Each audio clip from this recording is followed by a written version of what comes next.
This is the Gauntlet Podcast, episode 52. I'm Rich. I'm Kristen.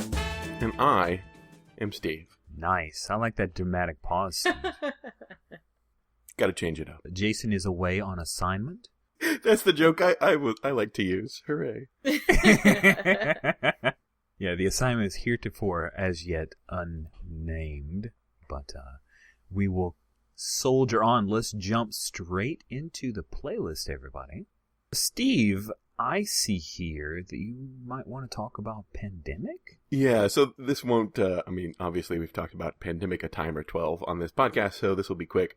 In my notes, I have it labeled as Retaliatory Pandemic. I played Retaliatory Pandemic. I'd played Pandemic before with my friends Jay and Mike, and Jay and I had played numerous times before, and this was Mike's first time, not this past week, but like a year ago, Mike's first time, and we got crazy lucky. I mean, we played the game well, but it was mostly luck. We didn't just win by curing all 4 diseases. We eradicated 3 of them, which I've never... Wow. Yeah, seriously. So much luck. And so, of course, the whole time leading up to the game and during the game, we're talking to Mike, Jay and I, again, who've played. We're like, yeah, this game's, we're going to lose, Mike, but it will have fun losing. It's cooperative. No, really, it's tough. It'll kick in. I mean, you laugh now, but 20 minutes from now, it'll be really hard, though. It's going to, well, that was really easy. And so, of course, in the past year, Mike's, every time we bring up Pandemic as a possibility for game night, Mike's like, oh, that easy game? The really easy game? So, we played Retaliatory Pandemic because I wanted to teach my friend a lesson. I have the Over the Edge expansion, which provides you with a 7th epidemic card to make things even harder than the base game allowed. And when asking him how many we wanted to play with, the intro game is 4, but we should probably play, it's your choice. And he's like, yeah, okay, let's go with 5. Well, just 5? If that's the way you want to do it, but I thought we wanted to play like a real game. Okay, 6, good. So, the game... Oh, ouch. Yeah, so the game kicked us in the pants, and all is right with the world again. I was just laughing because I love those odd games when it seems so easy. We love Pandemic, but we also love Forbidden Desert, which is made by the same game designer. Yeah. And much better than the first game, Forbidden Island. If you've played Forbidden Island and not Forbidden Desert, you gotta jump on the second game. It's much more of a challenge. I really, really like it. Same mechanics, but it's got a couple different things put in to make it more of a challenge. And we've played it 2 or 3 times with my mom, and we've won every time at the last minute. Those crucial you have to plan out every single movement to get this to work, and we've won. We had family in town, and my mom was like, oh, let's play this one. It's really fun. And I was like, okay, yeah, we love it. Let's play. And we lost twice in a row, and lost pretty darn quickly. And she just looked flabbergasted, because she was like, you guys kept telling me that it was difficult, but it had always seemed so easy. I was like, no, we were lucky. We were lucky and we worked really hard, but this game will kick you in the pants. This is real life. Yeah, so I just thought that was funny because I've had the exact same experience. And then yesterday I also went to a friend's house. I've mentioned playing with him and his kids before in the past. I hoped to introduce them to Dungeon World. Right. But the kids were at a neighbor's house and at yoga, respectively. We, my friend and I played a few games. And one of them was Pandemic, and I wanted to try out On the Brink. I think I might have said Over the Edge earlier. On the Brink expansion stuff. So we played with the Mutation Challenge, which adds in a 5th purple disease with half as many cubes. And I think we also got pretty lucky with that, because it didn't... 2 out of the 3 cards that screw you over regarding the mutation disease that pop up in the player draw deck didn't come up by the time we had won. So I think we got pretty lucky again, but... Oh god, I love that game. More excuses to play that, and it just makes me want to play Pandemic Legacy more, really. Because I've nothing but good things from at least 3 trusted sources, I'd say. Just nothing but glowing things, not just good things, but like, why am I not playing this game right now? Things. Yeah.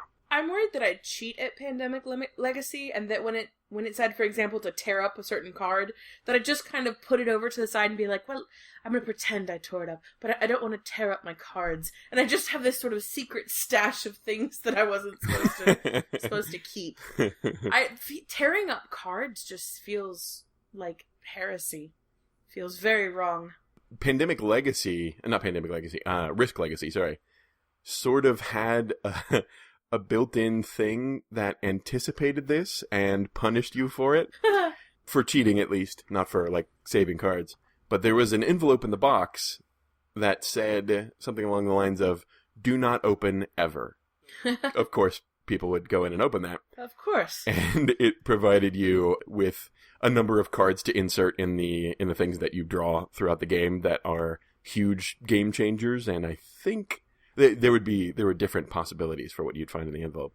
But I think it would always be pretty bad. With maybe a slight chance of something good happening. Nice.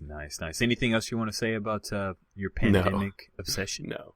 Kristen, tell us about a game you've been up to lately. I'm going to sound like a broken record. The way that Gauntlet Houston does scheduling currently is that our main table plays the same game. We have Wednesdays and Fridays in person, and the main table plays the same game on Wednesdays for the month, and then the same game on Fridays for the month.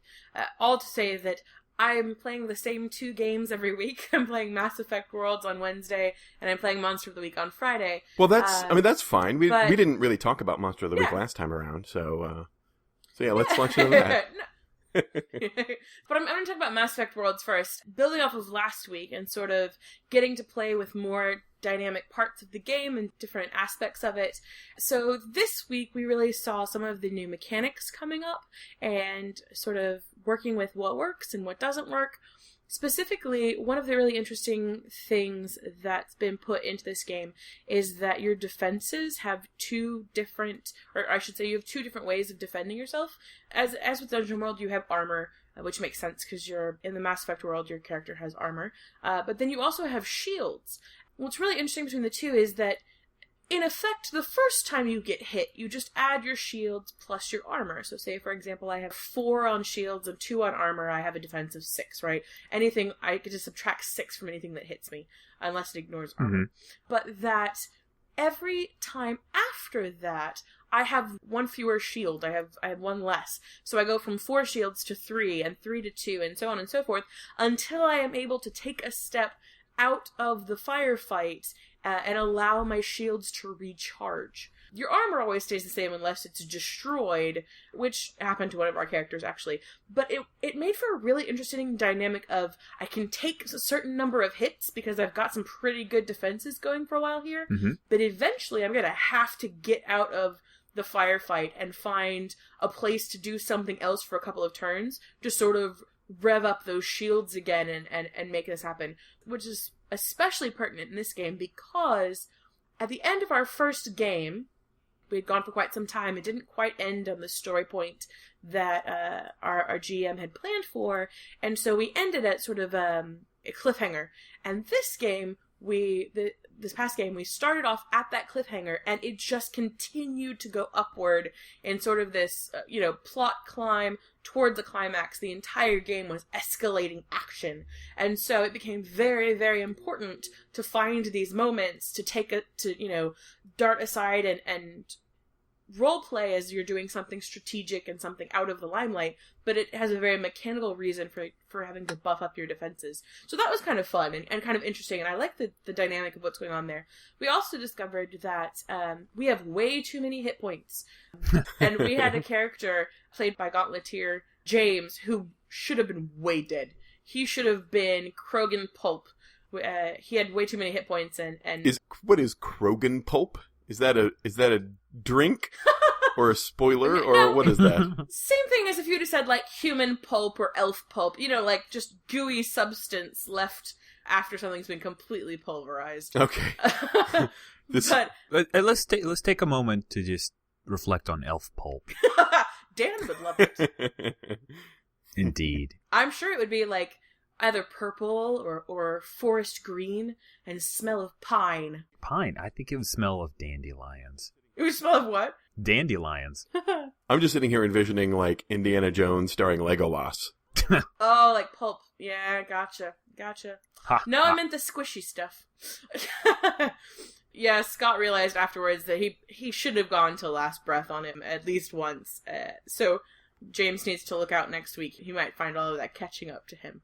But good stuff with Mass Effect. What sort of death move is there in the game? Like, It's still built on Dungeon World. You still have last breath, and you still go to the Black Gates. I'm not sure what Scott's going to call them, because obviously Black Gates isn't really fitting with tone.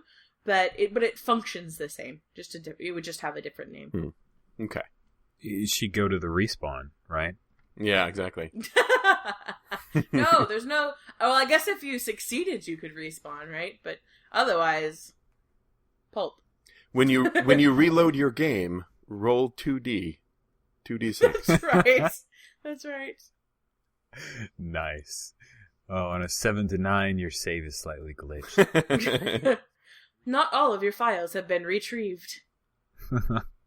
Cool. Anything else you want to say about Mass Effect World? Nope. Looking forward to this week and seeing what shapes up. We had some different characters this past week, so it'll be interesting to see if the characters from the first week come back and get reincorporated, what that'll be like. Our first game was very silly, with our 3 Krogan and 1 Asari, and this past week was much more balanced, and much more serious action pack, and not nearly as jokey and funny. So it'll be interesting to see how the players of the 2 weeks merge and what comes out of that.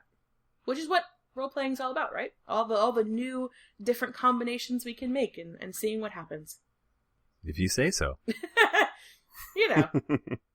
It's better than saying, I hate change, why can't everybody just stay exactly the way they were? It's definitely more positive than that statement. Yeah. Yes, Yeah. absolutely. I'm going to talk about Dungeon World, surprise, real quickly. Let you know, listeners, I ran my home game. This is for my son and wife. And I decided to use Michael Prescott's, one of his one-ish page dungeons. He has like 25 of them available on his website. And I know it's an audio podcast, but I just wanted to real quick, I don't know if you've seen The Circle of Wolves before, Kristen or Steve, but that is just a beautiful little map. It's kind of a Stonehenge-y type deal. This is free to download. He has a Patreon, but once something is funded, it's up and you can go try before you buy. And I love it. It's a great sandboxy idea. There are no stats, so it's easy to adapt for an OSR game. I think OSR is maybe where it was originally built for, but because there are no mechanics, I don't care. And there was a weird werewolf story embedded within the Circle of Wolves with a body-hopping werewolf. That there's one werewolf, but it has the ability to jump between the different people that it has bitten at certain times. Ooh. Oh, that's cool. Yeah, I liked it, but it was certainly weird. And so first of all, I misread the map. So when they were looking for a village, I was like, there's no village on the map, but it mentions a village, Morton Village, and they have a werewolf problem, but I don't see the village. So I just stuck it in the corner. And it's customization. There you go. Exactly. We'll call it customization. We will not call it Rich Can't Read. Yeah. So they ended up going to the village, and I realized, wow, this is a pretty complex thing for a 10-year-old and my wife to figure out. Hopefully more the former than the latter. Yeah, the 10-year-old was like, I want to talk to the hermit. Again, he's so weird. Why is he talking to invisible people? Is he crazy? He's not crazy. He's talking to real spirits. So finally, he breaks down, and his wizard uses the Contact Spirits spell, which specifically says, name the spirit you wish to contact. Well, he had found out that there was the spirit of a wizard that was around. That was just kind of a thing I threw in there because he's playing a wizard. And you pull that creature through the planes just close enough to speak to you. Is bound to answer any one question you ask to the best of its ability. I realized this was an excellent time for exposition. Not only did the wizard answer that one question, but he kind of hung around for a bit and answered several more. That's how they found out, oh crap, we have to go fight this werewolf and get some silver. And now we have some plans. And so the next session, they're very excited about going to face off the main bad guy. It was just one of those I did on the fly. I knew I was bending and then breaking the Contact Spear's first level spell, but I just really didn't have any better way to communicate that information in a game that runs really about 90 minutes before one of the two of them loses all concentration, and that one's not my wife. So that's what I did. I ran it wrong, and it went all right, because they're excited for this week coming up when we continue that adventure, which is the Circle of Wolves. I say there's no wrong. Thank you. There's no wrong as long as everybody's having fun. Yeah. That was a very hesitant yeah, Rich. Go outside the lines. Color outside the lines. It's all okay. But there are lines. Yeah, the color goes inside them. Yeah, that's why there are lines. It doesn't have to. Oh, no. Oh, there you're mistaken. What do you think, Steve? What do you think? Should I have come up with a more clever way to impart this is a really weird werewolf situation? Probably a more clever way would have required something that a 90-minute game couldn't handle, so no. I think I think that works just fine. You both support me in my badness. I feel better and vindicated. Excellent. I'm going to cue you up, Steve. You get to choose. What is the next game that you've played you'd like to talk about? You know what, you guys? I thought about it, and though I played Imperial Assault this week, I'm not going to talk about it. You mentioned so it. Instead, I'm going to talk about Star Wars Risk. This past week, I played Star Wars Risk, which was thoroughly accidental, because my friend and I, we'd played a couple of games, and I was like, well, hey, you have some games. What do you have in the cabinet? Because he'd started buying some games after we started playing some together. Opened his cabinet and found a new unopened copy of Star Wars Risk, and he and the entire rest of the family was like, how the hell did that get in there? Their best guess is it was a Christmas present from somebody or other. But Star Wars Risk, very, very crucially, is not Risk at all. This is good, and I knew about it beforehand, otherwise I wouldn't have played it, because God, I hate Risk. It is a redone, altered version of an older game called The Queen's Gambit from 2000-ish that was themed around... I've never heard of that one. So it wasn't super popular, but apparently it was fairly good, and its popularity built up after it had gone out of print. And so if you want a copy of it, it's like $200 on eBay or something. Mm. But it was themed around the Phantom Menace ending, where there are sort of 4 concurrent battles or, challenges going on. Good guys fighting the bad guys in 4 different ways. And the Queen's Gambit had, 4 different things you have to sort of pay attention to that can all affect one another. Star Wars Risk takes that, simplifies it. It's down to 3 things interconnected. Or I should say 2 things that affect the main star battle, basically. And this is just a game put out by, like, Mattel, or not Mattel, that's probably not right, Hasbro or Milton Bradley or something. It's a very wide release game you can just find in Target or Walmart or whatever. But it's like $30, and it's got really cool components for $30. It's got little TIE fighters and X-Wings and Y-Wings and B-Wings and all sorts of neat stuff for your space battle. It's only a 2-player game. I think there are 4-player, there's like a 4-player variant, but it's just 2 sides. You're trying to deal with the space battle, which is the center of the game board. And then there are 2 sides to the board, which are sort of like a TIE fighters. They're not wings. I think it's the engines, actually. Off to the side, right? And within those, there's the battle to shut off the shields that are on Endor. And then the lightsaber duel between Luke Skywalker and Darth Vader on the other. If you can get a bonus with whoever wins the lightsaber duel. The battle for Endor, you have to shut off the shields before the rebels can attack the Death Star. And if you're the Empire, you're trying to destroy all the rebel ships before they can shut off the shields and attack the Death Star. The way it functions is each side has a deck of cards, and their deck of cards has symbols on them. Each card has at least 2, and the symbols are things that will let you move a certain group, like you can move the TIE fighters if you're the Empire, or you can move the Y-Wings if you're the rebels. Or they'll have a lightsaber. If you're the Empire, you can attack with Darth Vader. If you're the rebels, you can attack with Luke Skywalker. Or the rebels can try to advance along a track that gets them eventually to shutting off the shield generator on Endor. And if you're the Empire, you can slightly impede them. Not a ton. But with the order cards, there's a bit of strategy in that you select 3 of them. You have a hand of 6. You select 3 of them. You lay them down in order so that the first one you flip over is the thing you're going to do. But since there's 2 things on the card, you have a little bit of choice within the moment. And so it keeps things interesting, even if you, like, it inserts interesting and meaningful choice, I think, fairly simply within the game. I think probably reading the rules and playing through the game altogether was like an hour. That's not bad. No. Yeah. And it plays... Especially for a game that sounds so complicated. Right, I'm making it sound way more complicated than it is. There's 3 tracks, but it's just... They're all fairly simple. You don't have to worry too much about that much. I definitely want to play it again, because it felt like... I played the Empire, and it felt like... No, sorry, I played the Rebels.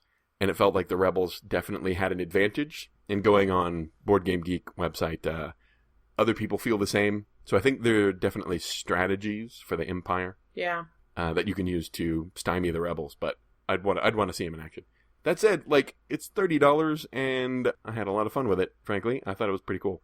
Nice. And it gave me I knew it was the game we had to play when it said Star Wars on it. Clearly, I have to have something to talk about. But yeah, I'm looking forward to playing more, hopefully. Thank goodness, Steve. You know, we need to make sure that people who are playing the Gauntlet podcast drinking game are able to get a little trash.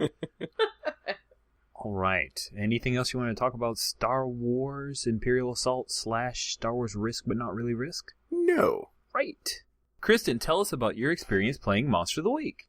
The thing I liked about this week was that in this 3rd week, I felt like everybody was really settling into their characters, and they had enough background, and because we've consistently had the same people at the table with the exception of one, we've had one new player at every game, but other than that it's the same core group. I felt like everybody's sort of settling into their relationships, and that you kind of knew well enough how people were going to react to things that you could either hit that or go for something a little bit different, but feel relatively secure in the structure that everybody had built for the game. Characters' actions from previous games and the backstory that they'd been building started being used against them. Lots of drama ensued with our DM making aggressive moves against the player. Okay, so. Kristen, pet peeve. Yeah. We were not playing Dungeons and Dragons. What? We did not have a DM. Oh, I'm sorry, GM. All right, thank you. Actually, it's technically a keeper. What? But if we're going to be pedantic, I can't. Oh, not every game is Dungeons and Dragons, people. I know. Yeah, but here's the deal. They're all RPGs, and, you know, like if I'm playing a Margaret Weiss game back during the Cam Banks era, that means that every damn game has a different name for the GM. And it gets annoying. At some point, they're all DMs, right? Right. They're all DMs. I'm with Kristen. No, there are no dungeons in our Monster of the Week game. There are no dungeons in our... Well, actually, there was a bank basement, so I'd count that. There was a bank basement, and it had one room in it. It's a little dungeon-esque. Yes, but it was full of occulty people. It had no goblins. I think we should be democratic. Let's take a vote. Kristen, do you vote DM or rename the game's moderator every time you play a different Or game? call it the GM, since it's a game, and there's a master of the game. Okay. Dang it, I'm a swing vote now. I will I'm compromise. The GM is applicable in every scenario and therefore should be used. Hooray! I'll go with GM. You. All right. Now, I would like to propose a motion that elves suck. Anybody? Second. All right. I vote nay. Motion carried. I vote nay on this motion carried. No! I will have order. No! Where's my digital gavel? Gavel, gavel, gavel. Okay, so what Monster of the Week thoughts do you have, Steve? Yeah. Oh, I'm sorry, Kristen, do you have any other Monster of the Week thoughts? No, that was it.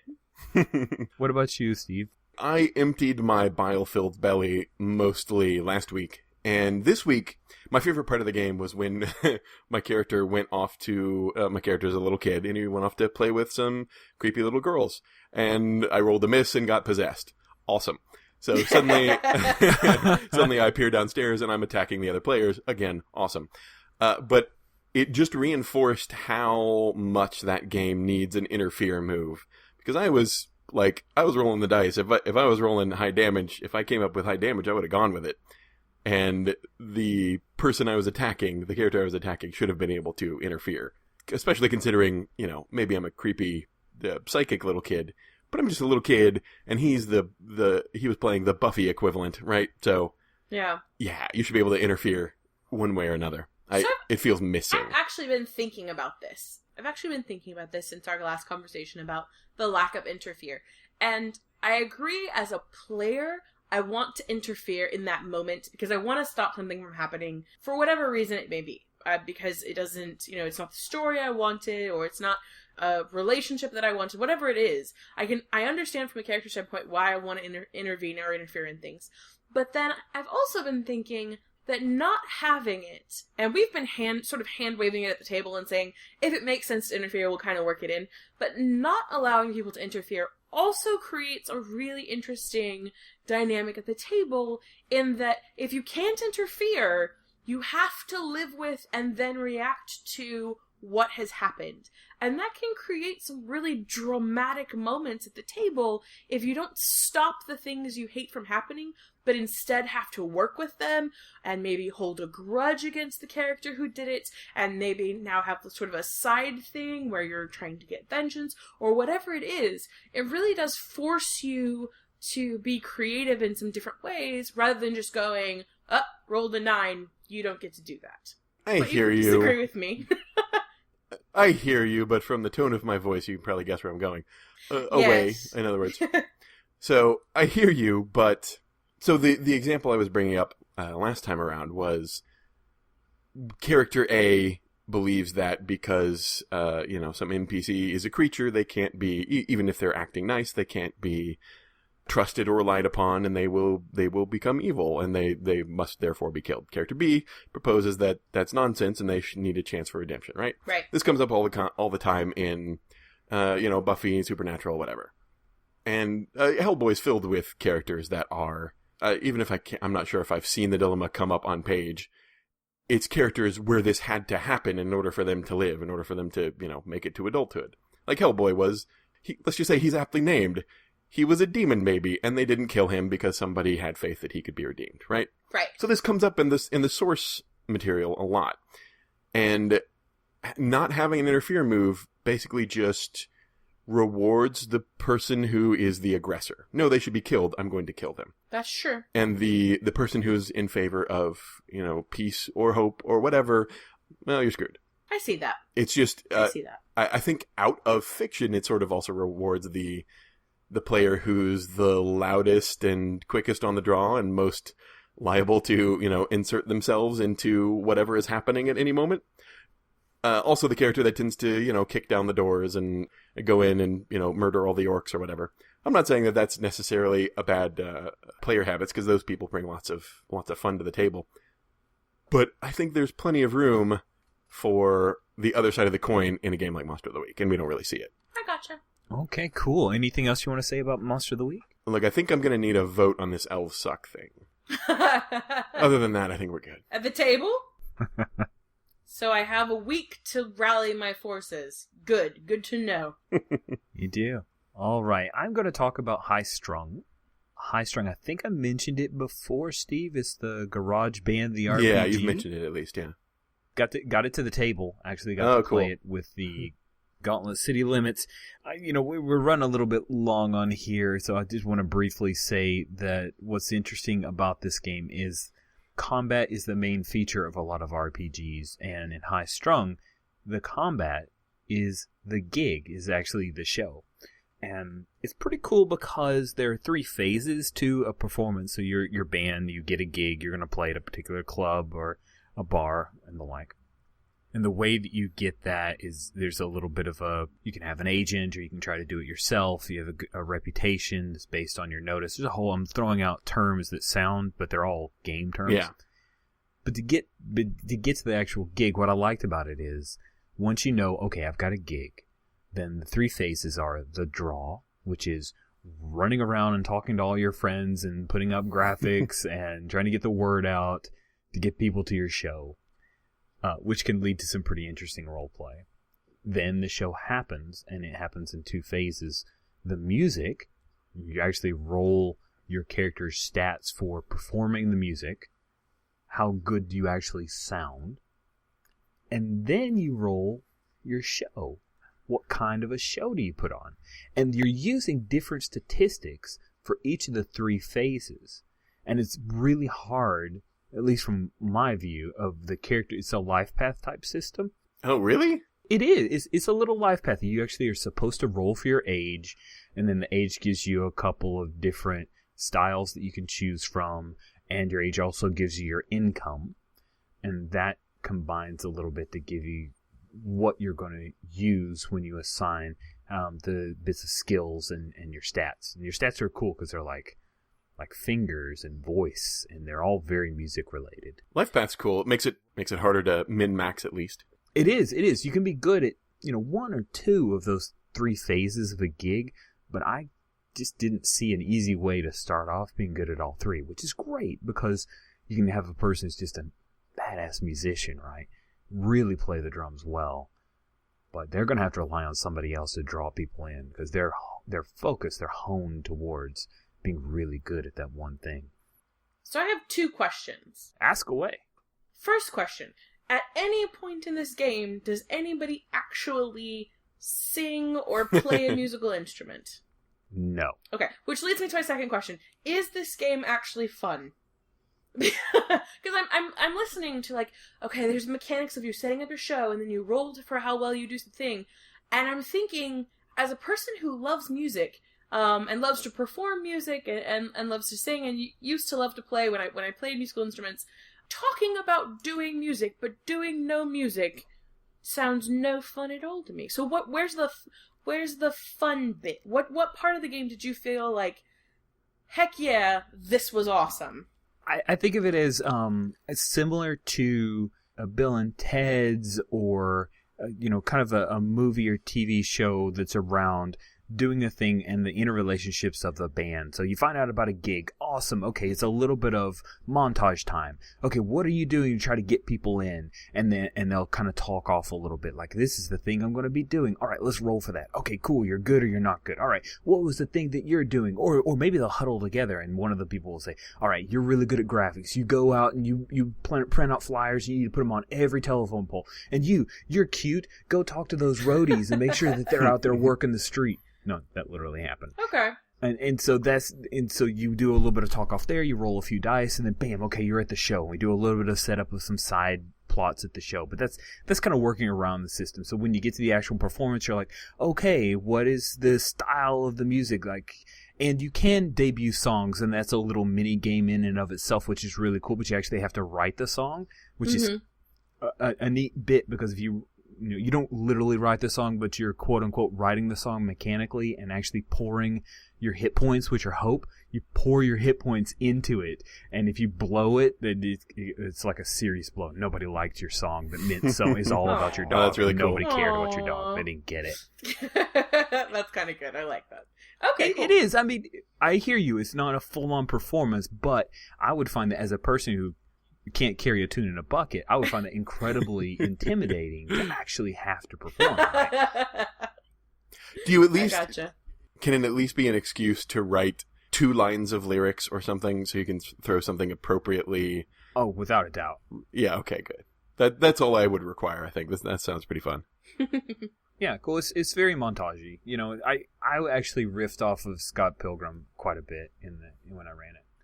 And so that was a pretty great game. I like it a lot. Is that one going to continue on? It's a 2-shot. Once a month, every other week, I run the Gauntlet City Limits, and High Strung's a 2-shot.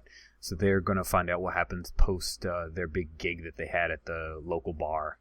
So I'm excited about that. So that's High Strung.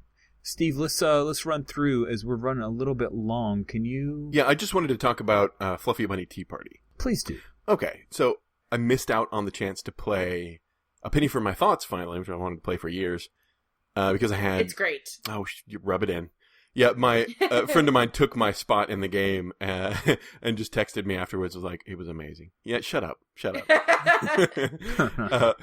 I had family coming to town. My sister's family came into town, and so I got to play a few games with my nieces and my nephew. And the one I wanted to talk about was Fluffy Bunny Tea Party. And Fluffy Bunny Tea Party, which has just the best name, is made by Marc Majcher of 24 Game Poems renown. And it's always a ton of fun. I can't remember if I've talked about it on the podcast or not, so I'll make this brief just in case. But it's a relatively mechanically straightforward game. You're all fluffy bunnies at a tea party. That part is, just accurate. Does what it says on the tin. And there's a little serving tray in front of everybody, just in the center of the table. Serving tray has 3 tea party appropriate treats on it, and these treats are worth varying amounts of points. So, like a cucumber sandwich will be 1 point, or a cherry tart will be 4 points. Here's the thing: you don't want points. And on your turn, you'll usually draw a card and play a card. And when you play a card, most of those are things like serve someone else a treat. So I'll play a card on my turn, and here you go, Kristen. Here's a cherry tart. Here are points you don't want. Ha! It's very mechanically simple. Say, fie upon your cherry tart. Oh, but you don't, because at all times, since we are fluffy bunnies and we are at a tea party, we must be unfailingly polite. Oh.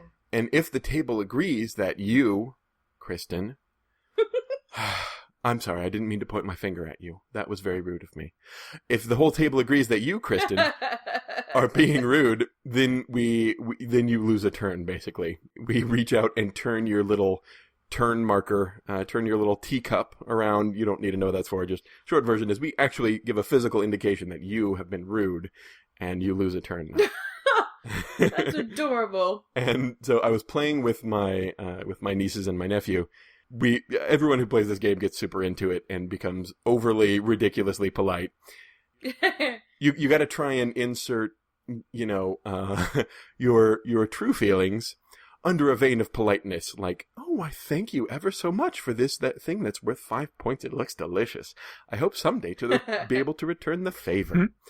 And so long as they don't think you're being overtly rude, you can usually get away with it. But what was really interesting was my sister and her husband were sort of looking on toward the end of this, because my nephew, who is just Tasmanian devil, just hyperactivity personified, he was sitting down in his chair and being very polite and paying attention, and he was invested. I'm gonna have to buy another copy of that and send it off to my sister's family. Yep. But yeah, it had a really cool effect on the kids playing, and they ensured that I lost very, very thoroughly. Very good. I thanked a lot of people. Let me just say that much. I have to tell you, this sounds like perfect training for Southern women. And I'm going to say this having lived in Texas all my life. And if we have Gauntlet members, especially Gauntlet female members who live in other parts of the country, also tell me if this is true as well. But Southern women are known for being able to give a compliment or to say something that sounds like a compliment, but really is not a compliment. Only you would wear that color after such and such a date. It really is such, so daring of you to do so, which we're really saying, like, yeah. Aren't you a brazen hussy? But you make it sound, just sweet teas, saccharine sweet. And I think that Fluffy Bunny Tea Party may be how the next generation teaches people to give compliments that aren't actually compliments. Oh, thank you for this cherry tart. You know what? You remind me of a tart as well. Yes, I think this is good. Is it because I'm so sweet? For children of America. No, it's because you're a tart. I'll have to come early some Friday. We should play it before our Monster of the Week or whatever. Yes, definitely. Yeah. Very cool. Anything else you want to say about Fluffy Bunny Tea Party? No, that's it. All right, I'm going to run the gauntlet, as it were, with 2 games of the Masks RPG that I ran, one for Saturday morning cartoons. The brief bit that I wanted to mention is that Jason got to play. He actually was not running. He played. Oh, cool. I know. I was pretty excited. And he comes up and says, all right, my idea is kind of a Doctor Strange character. He's got a legacy, but he's not playing a legacy.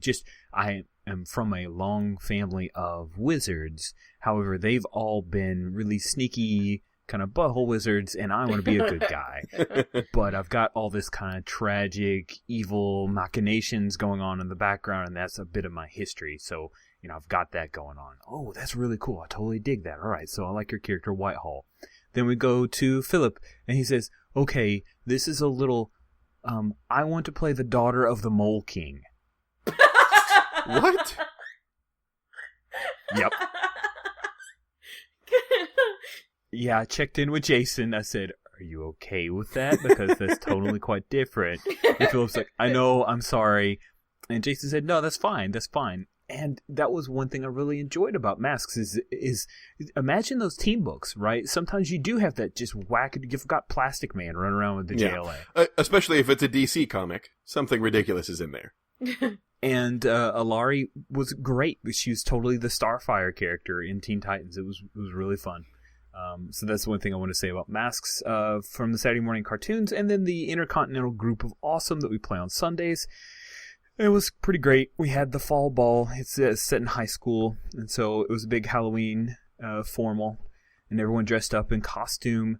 And I did a mystery in that I did not tell them that at some point during the big fall ball, as they were all worrying about who dances with whom and who's going to spike the punch bowl, someone did something, and those in costume suddenly took on the persona that they were wearing. Oh. Yes, totally stole from Buffy. Oh, you beat me to pointing that out, yes. Well, it was just, low-hanging fruit is the sweetest of all fruits. That's what I'm saying. Yeah, so it was great. And the thing I wanted to point out that I really like how it came off is that, so Kid Ragnarok, we mentioned Kid Ragnarok last week, and he's the son of two supervillains.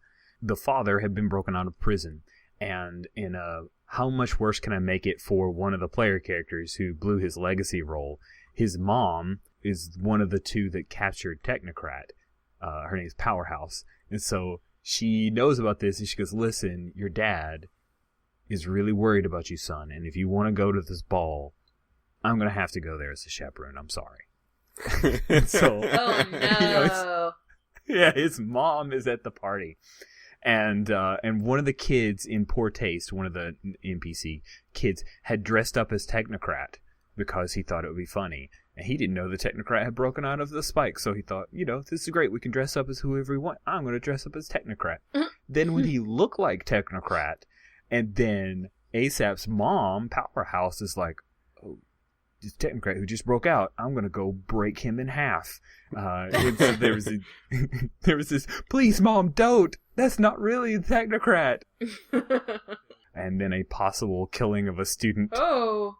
Well, I mean, Powerhouse is like She-Hulk level strength, and she just punched a dude who looks like Technocrat, but ain't Technocrat. So that was pretty cool. And what I liked about it is there was a beat of them reacting and looking at Powerhouse, ASAP's mom, and like, oh crap. And then here comes this, that was just the jab. Here comes the right cross. Electro Bomb and Technocrat step into the gym, and they call out Electro Bomb. The mother says, Ragnar, to Kid Ragnar, this is wrong. Ragnar, come with us. Just calling him out. The whole thing that he fought at that opera house. Poor for kid. no one to know. Yeah, she just shows up.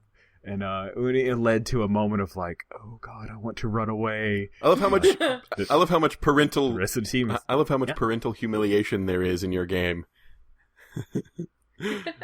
It's a high school. It's a high school at a dance. What else can you do? So yeah, I had to brag about that, and so that was my Masks 2-shot. Those are our games. So many games. We play so many games, listeners. I hope that we have not bored you too much. Let us move on to community feedback. Well done.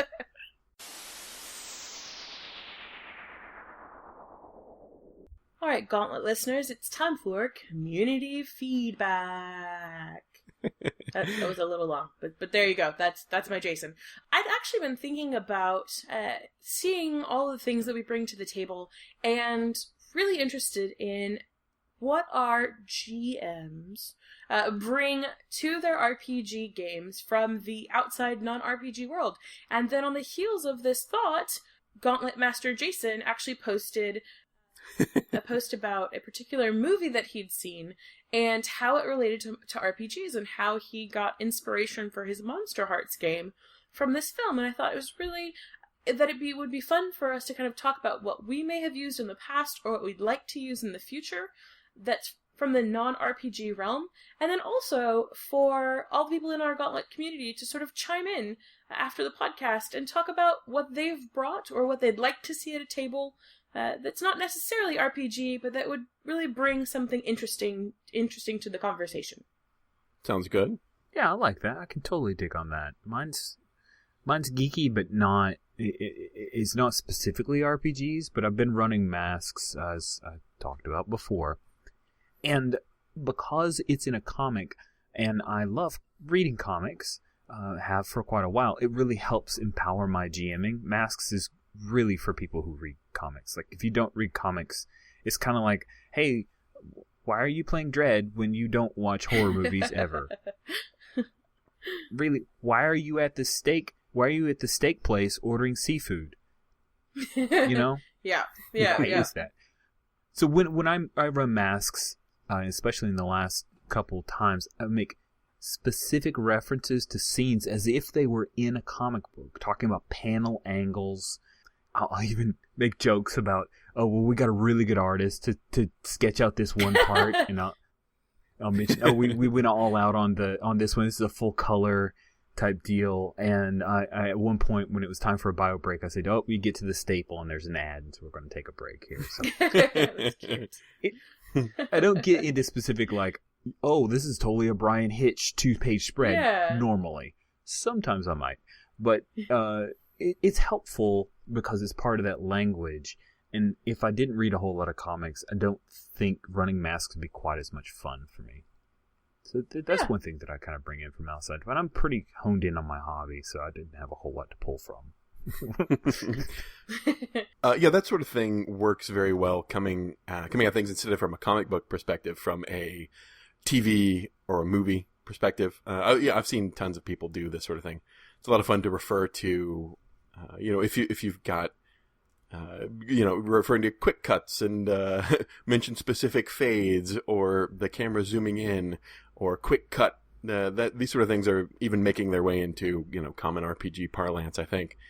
And it works to reinforce the idea that this should be, cinematic and should function at the very least on that nice audio visual level, and then branch out from there. It works super well. Worst session of Primetime Adventures I ever ran was the con session when someone sat down and in the pre-talk they said, well, I don't really watch TV.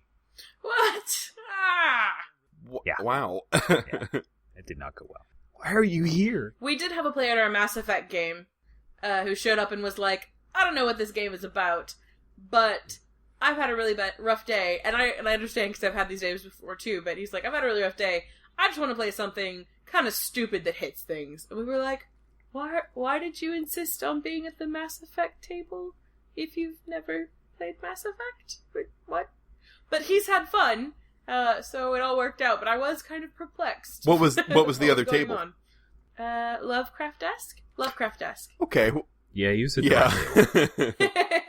That's true. If your brain's not in it, you definitely can't handle the other one. So, Steve, what were you thinking about? Yeah, I do the cinematic thing a lot, but every once in a while something specific I'll encounter something specific in a TV show or a movie or whatever, and it will strike me as especially fitting for a specific game. Like about a year ago, I think I was actually going to mention this on the podcast at one point, but we cut the segment or something. But there's a movie called Picnic at Hanging Rock, which is it's about 40 years old, I think. It's an Australian movie.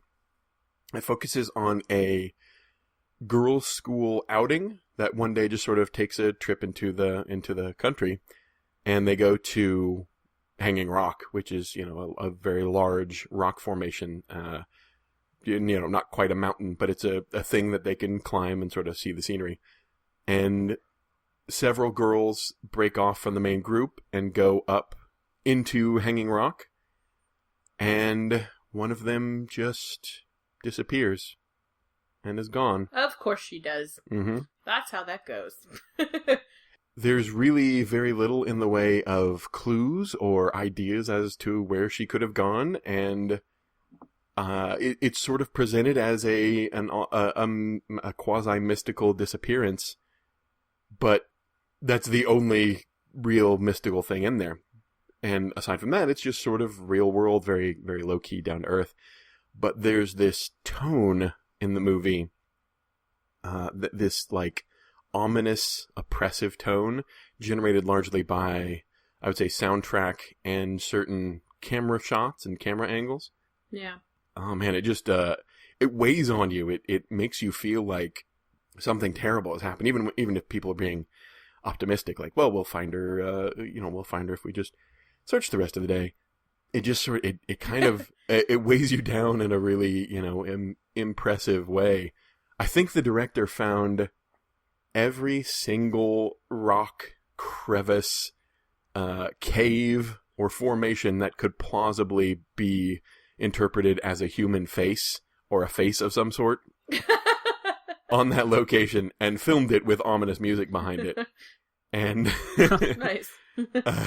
and it really felt like Society of Dreamers to me. It felt sort of dreamily ominous, and I incorporated a lot of those things into a childhood, a youth scene for one of the characters in Society of Dreamers. And just like blatant theft, like there was no, girl school or anything, but the rock formation, the sort of exiting from the forest and encountering this huge thing. And I think I was even referring to, camera angles focusing on these rocks that are angled in just such a way that it kind of looks like a face. Looks like the face is watching you. And it's good to hone in on, a movie or a TV show episode or something like that. Something that really speaks to you in the same way that a game speaks to you, and port the one to the other, I think. Very cool. Society of Dreamers is one of those games that I really, really want to play and somehow have missed out on every time it's been offered. It's rare that it's offered in our live group, but I need to see if we can get it going, especially sometime around Halloween. That always seems appropriate. If we can get a game going somehow before I leave for Austin, before I finally drive away from Houston, horrible as it is, laughing, cackling madly with glee, then that would be great, and I can make that work because I've facilitated and played that game a lot. Cool. You're not allowed to go to Austin, but I would love to play Society of Dreamers with you. So that sounds great. Well, if you kidnap me and hold me in a room, at least force me to run to facilitate Society of Dreamers, because that'll be fun. Sounds like a plan. Sounds good. The Gauntlets had actually some various successes and interesting things that people have brought over sort of the course of our games. Gauntleteer Rob, rest in peace, Rob, wherever you are in China, used to bring Magic the Gathering cards. When he couldn't really describe what a particular beastie that we were fighting looked like, he'd bring out some bizarre, Magic card. And I know Scott's brought Houston maps to the table and has brought photographs of different cultural, mythic creatures and stuff like that. Personally, I find, because I don't run games, I play games, I find that I kind of have... I don't bring things to the table in terms of the game, but in terms of character styles. Scott has commented, and I didn't really realize it until a couple of days ago, that my character relationships tend to fall in very Victorian relationships. I read a lot of historical fiction and history stuff in general. And so a lot of my characters who do have relationships will have the sort of the inappropriate match where one person, they're clearly not supposed to be together, but they want to be, or the unrequited love, or the Pride and Prejudice-y kind of thing. And so I've used those plot lines before, even though I didn't really realize it. And then I have consciously in the past used Disney characteristics for certain characters, and it's in no way, like, I never use the character's name, and it's not like face value kind of a thing.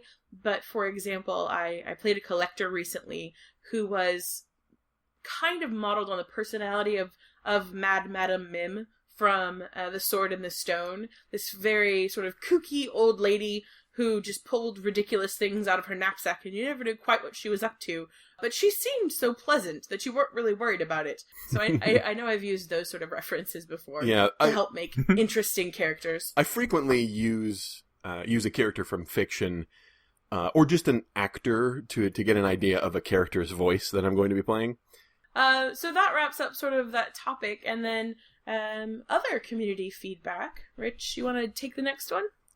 Yeah, real quick, Brandon Leon Gambetta asked about resources for Dungeon Roll Play-by-Post, and I just want to take this as an opportunity to mention that the Gauntlet community has created a drive. I think Jason did most of the work of compiling this, but other folks have contributed to it as well since he got it started. It's a Google Drive with all kinds of play resources, from character sheets to play aids, and other helpful things to Kickstarter help you with games, either online or face-to-face.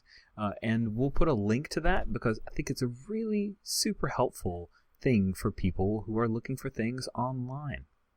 I want to point that out. Big ups to us, and a thing that we give to you free of charge because we love you and we want to game with you. Mostly because we want to game with you. I love that our community shares so freely that, people ask a question and everybody else just sort of jumps in with ideas and strategies and playsets they've used in the past, and it's really a sign of the wonderful sense of community that we have and the great group of people that we get to hang out in the cyber world with. That requests are often met with such generosity. Yeah, true. The last little bit of community feedback that I wanted to highlight, Tor Droplets talked about his home game of Dungeon World, because we just can't talk enough about Dungeon World, but he's playing it with his son, and his son keeps bringing up prophecies, so he pitched out a custom move, and community members jumped in and helped him hammer out that custom move. So big ups to everybody for helping out. It's a perfect example of what you were talking about, Kristen. So I thought that was pretty neat. Anytime a guy's talking about playing with his son, I'm totally eyes on for that one. That's cool stuff. Is so cool. Rich saying big ups going to have to be another Gauntlet bingo edition? Yes, it is now a thing. I think this is the first episode where I've said big ups, isn't it? It might be, but yeah. I may have to edit one or two of those out. Well, big ups to you for your editing job. I kind of want to see the podcast bingo sheet with the various podcasters and their phrases or the things that they would get a check mark for. It'd be kind of interesting. Yeah. Just so you know, I totally stole that idea from Misdirected Mark. They literally had bingo sheets up for a number of episodes. I heard them mention that, but I didn't know there were actual sheets. They kind of walked away from it, but I always thought that was adorable. Probably more healthy than a drinking game. Yeah. Yeah, definitely. Oh, by the way, M&Ms. one of Jason's is definitely... Well, let me throw this out there. Well, Kristen, anything else you want to talk about in community feedback? No. It's been a great week in the Gauntlet G+ community, and we look forward to seeing everybody there continuing this week. Cool. And so that will bring us to the end of yet another Gauntlet podcast. Listeners, please go onto iTunes or your podcast aggregator if it allows ratings, reviews. This is the best way for us to be known. When I went into the Google Play Music podcast and dropped to the games and hobbies, there was only one RPG-related thing that was on there top and noteworthy, and that was Drunks and Dragons. And I so would have loved if somehow the Gauntlet had been up there with that chosen few of the Bombcast and several other video game-related things. And ratings and reviews are how you do that. You can actually rate on Google Play Music. You can start and subscribe to it there. So please do that for us. We appreciate that. Thanks so much, Kristen. Thank you. And thank you, Steve. You bet. It was fun. Thank you, listeners.